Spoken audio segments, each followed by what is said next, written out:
গতকাল গেছে ধনতেরাস। ধনতেরাসের জন্য সবাইকে অনেক অনেক ভালোবাসা। আমি দুটো ঝাঁটা কিনেছি। আজ হচ্ছে ভূত চতুর্দশীর অনেক অনেক প্রীতি শুভেচ্ছা সবাইকে। আজকে কিন্তু রাতে সব ভূত আসবে, সবাই সাবধান। আর আগামীকাল হচ্ছে মায়ের পুজো। তাই আমি গতকাল সন্ধ্যার পর কুমারটুলিতে গিয়েছিলাম।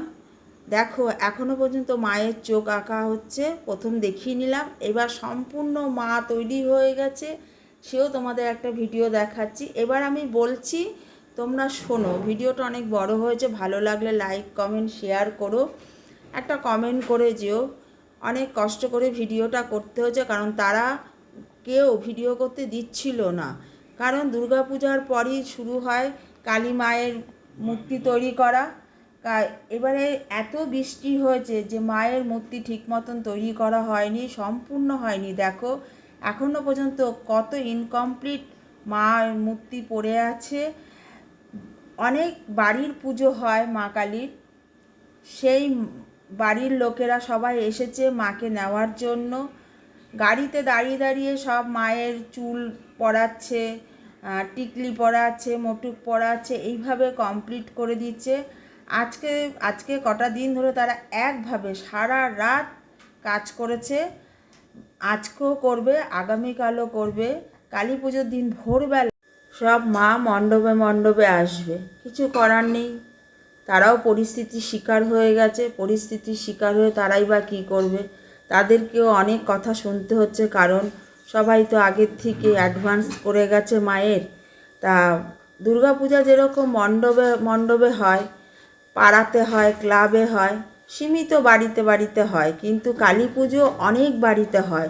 তাই কালী পুজোর অর্ডারটা এরা প্রচুর পায়, কিন্তু এই বছর এত বৃষ্টি হয়েছে বলে ঠিক করে এরা মাকে তৈরি করতে পারেনি। এই দেখো কিছু কিছু মাকে পুরো সাজিয়ে তৈরি করেছে, তারপরে সবাই দাঁড়িয়ে থেকে মাকে নিয়ে যাচ্ছে। কিছু করার নেই, কি করা যাবে। তার মধ্যে কাউকে ভিডিও করতে দিচ্ছে না। যদিও আমার পরিচিত লোক ছিল বলে আমি অনেক কষ্ট করে ভিডিওটা করতে পেরেছি। তা সন্ধ্যার পর থেকে এই ভিডিও করতে গিয়ে আমার এতটাই শরীর খারাপ করছিল যে মাথার যন্ত্রণা করছিল। তারপরে কোনো রকমভাবে ভিডিও কমপ্লিট করে বাড়ি চলে এসেছি। এত মাথা ব্যথা করছিল তাই লাইভে বসতে পারিনি। এখন আরেকটু দেখাচ্ছি যে দেখো এখনও পর্যন্ত মায়ের শুধু মাটি দিয়ে তৈরি করা হয়েছে, রঙও দিতে পারেনি। তাদেরও মন খারাপ, কারণ ঠাকুর ঠিক মতন করে তারা দিতে পারছে না, কারোর অর্ডার পূরণ করতে পারছে না, যার জন্য তাদেরকেও কথা শুনতে হচ্ছে। বলছে এই বছর আমরা খালি প্রচুর প্রচুর প্রচুর প্রচুর ঋণের দায়ে আটকে আছি, কিছু করার নেই।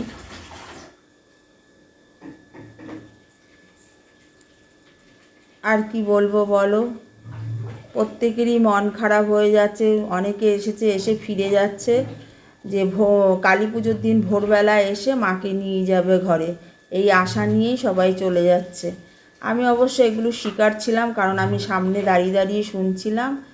তা দূর থেকে আমরা তৈরি করা মাকে দেখি, কিন্তু মাকে তৈরি করতে যে তাদের কতটা পরিশ্রম হয়, কত ছোট বড় কথা শুনতে হয়, সামনে না থাকলে কেউ বুঝতে পারবে না বা জানতে পারবে না।